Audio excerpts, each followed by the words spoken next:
Boqonnaa 18 falmaa bara chaartaraa. Addi bilisummaa Oromoo godinootatti qoqqoodamee socho'aa ture. Godinoonni bahaa fi kibba bahaa kan dhiyaarraa fagoo waan tahaniif qunnamtii telegiraamaatiin ergaa wal jijjiirratu.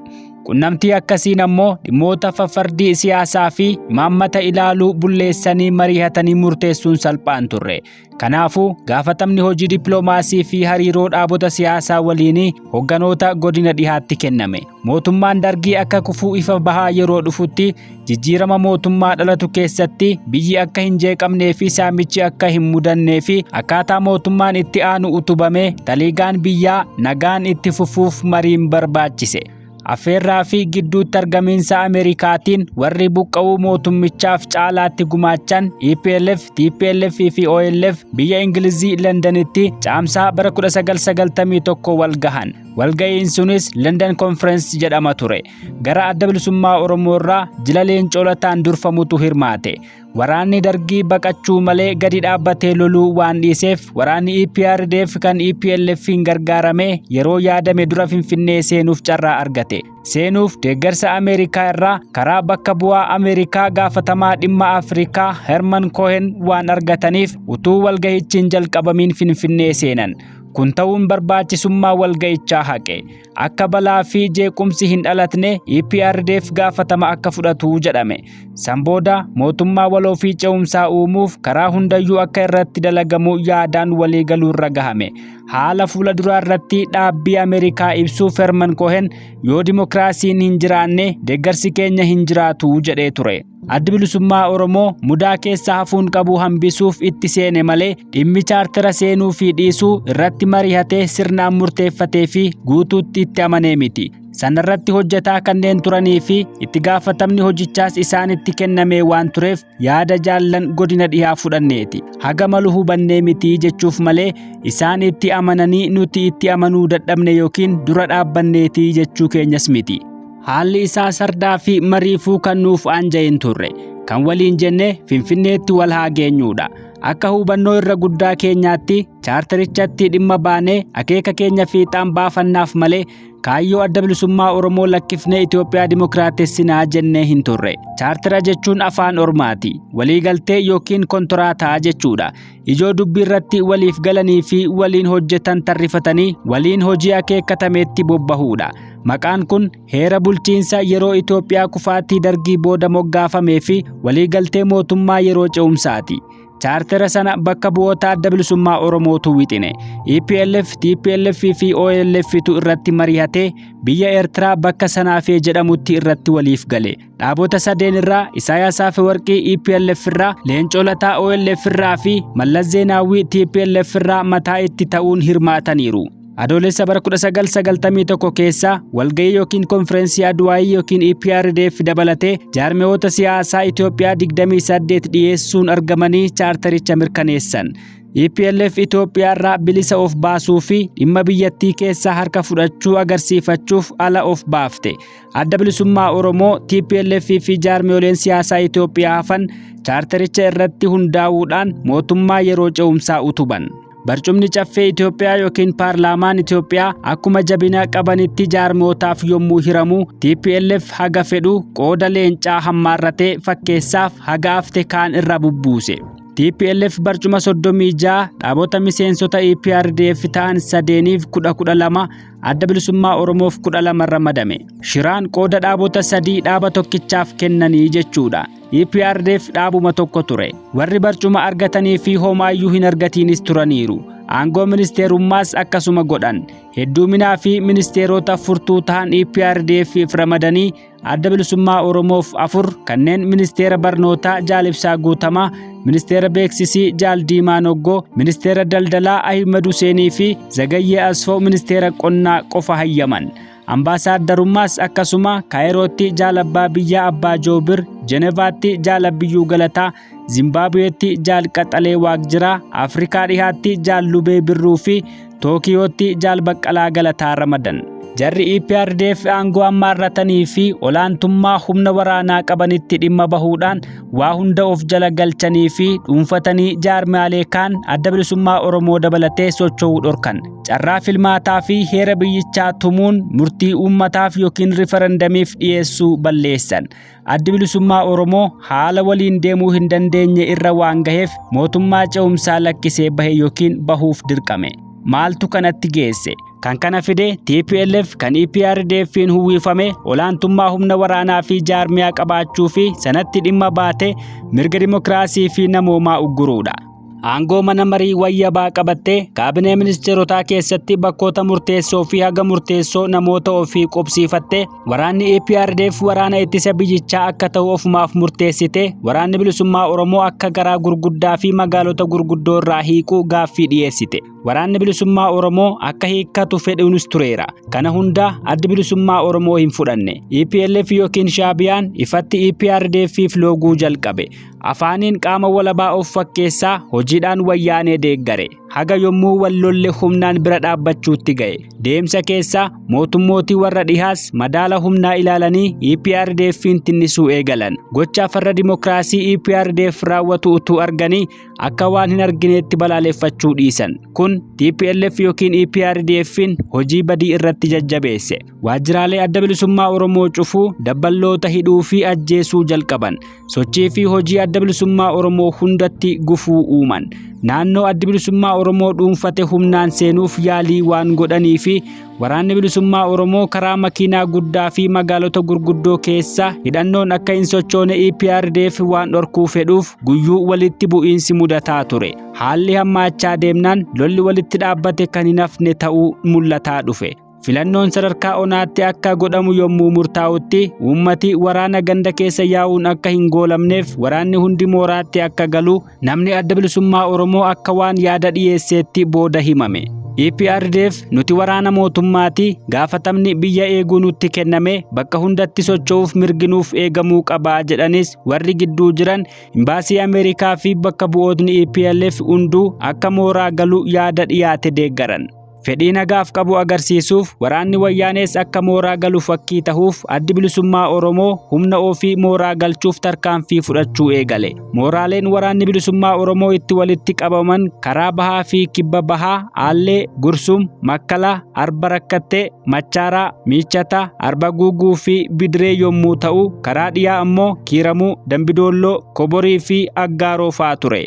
Humna naannoo to'atuu fi dabballoota jaarmiyaa uummataa wajjin hojjetan hambisuudhaan irra guddaan waraana bilisummaa Oromoo akka mooraa seenu ta'e. Waraana mooraa galchuu fi baasuu irratti hogganoota sadarkaa olii gidduutti addaddummaan dhaabbii hin mul'anne. EPRDF waraana isaa mooraa galchuu dinnaan addi bilisummaa Oromoo waliigaltichi cabuu hubate. Mooraa galuun walqabatee dubbii dabalataa hedduutu uumamee odeeffama.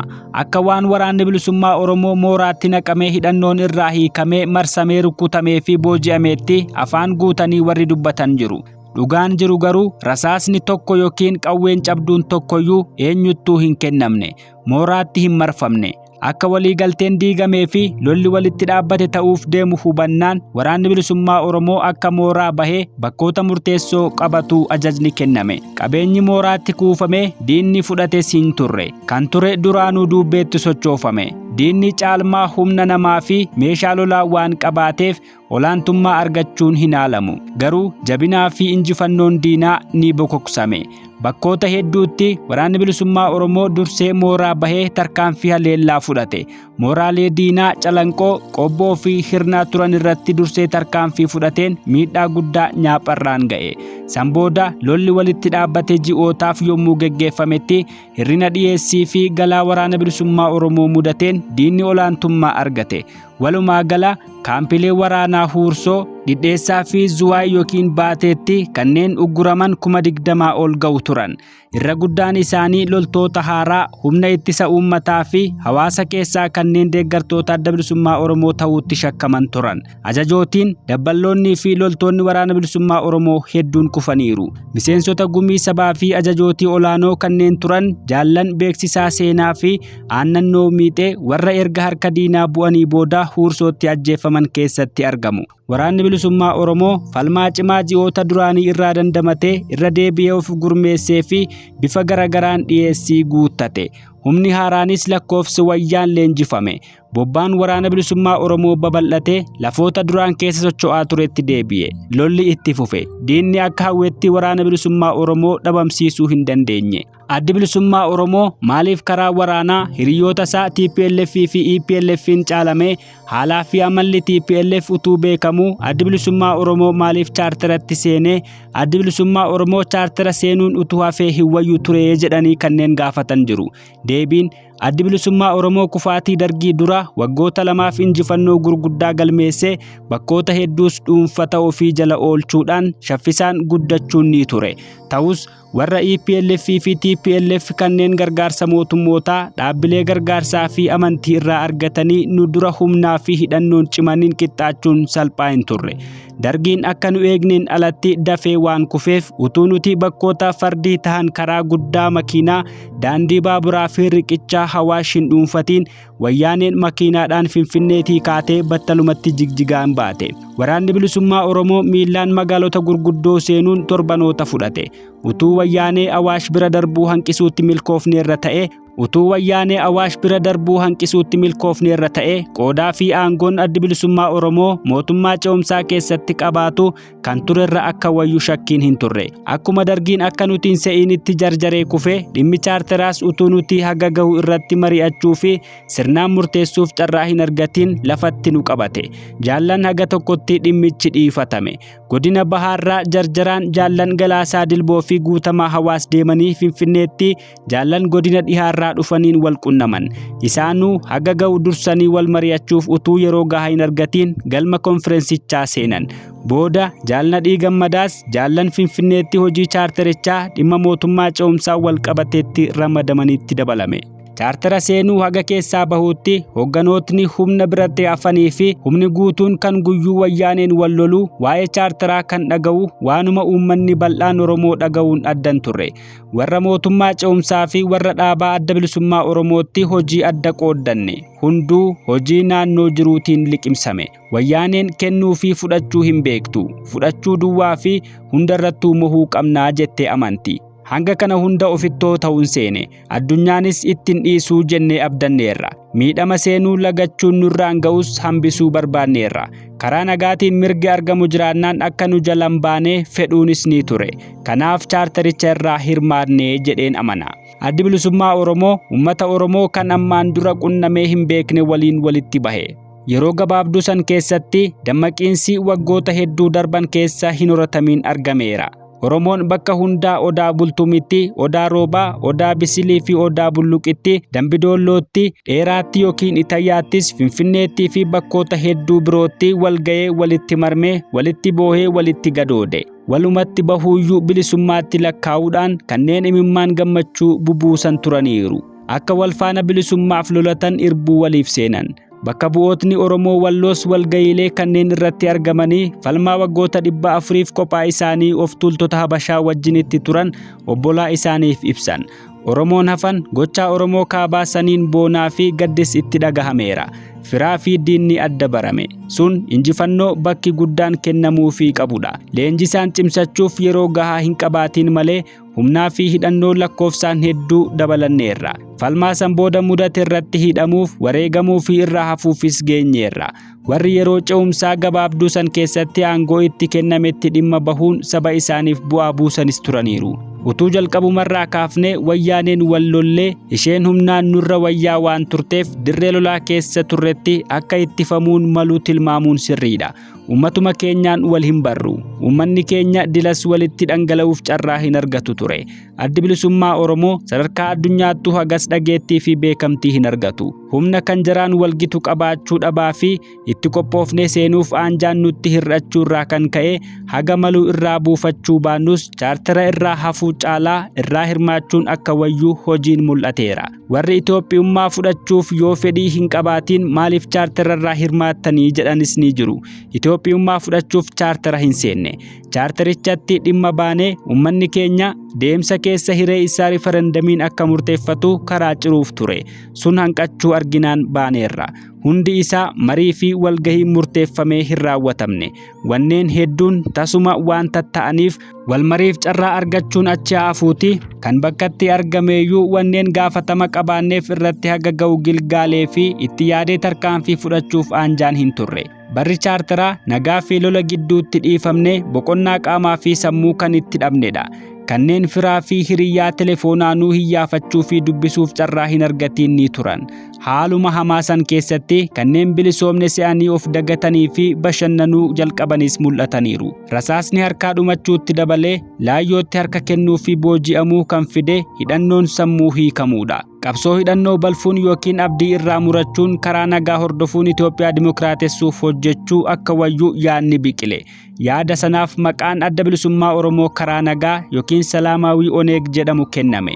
Habashootni butanii guddoo hafarsan. Kaayyoo adda bilisummaa Oromoo horiin yookiin qinqaniin seenuu kan jalqabe bara chaartaraati. Leencoo Lataa kan gara qabsoo karaa nagaatti cillaanfachuu jalqabe ibsaa guutamaa kan walgahii Finfinnee dhaqe wayyaaneen qabdee hiinaan marii hoggana dhaabaa malee nan hiiksisaa jedhee Finfinneetti deebi'ee ofiifuu hidhame. Ibsaan dura bahee Leencoon booda bahe. Leencoonii fi Mallas dhoksaan kan irratti waliif galan jiraachuu namni ni shakka. Gochaa isaa sanaaf adda bilisummaa Oromoo bakka bu'ee wanti godhu kan fudhatama hin qabne ta'uu fi gaafatamummaa ittaanummaa hayyuduree adda bilisummaa Oromoo irraa rarraafamuun Leencoo Lataa xalayaa hayyuduree adda bilisummaa Oromoo irraa muddee 23 bara 1993 barreeffameen beeksifame. Booda gaafatama isaatti deebifameera.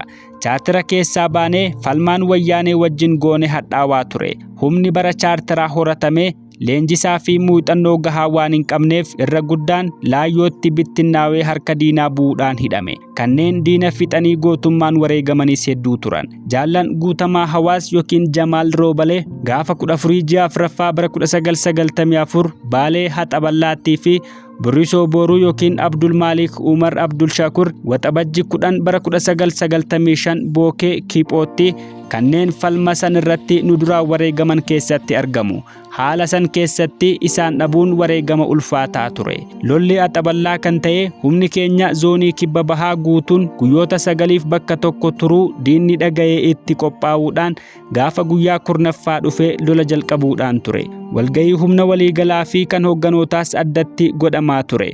Hogganoota yeroo san achi turan keessatti Jaallan Guutamaa Hawaas, Caalaa Leencoo, Quubsaa Sabaa, Dhugoomsaa Dhugaasaa, ajajootii fi dabballootni humnichaa hedduun ni argamu.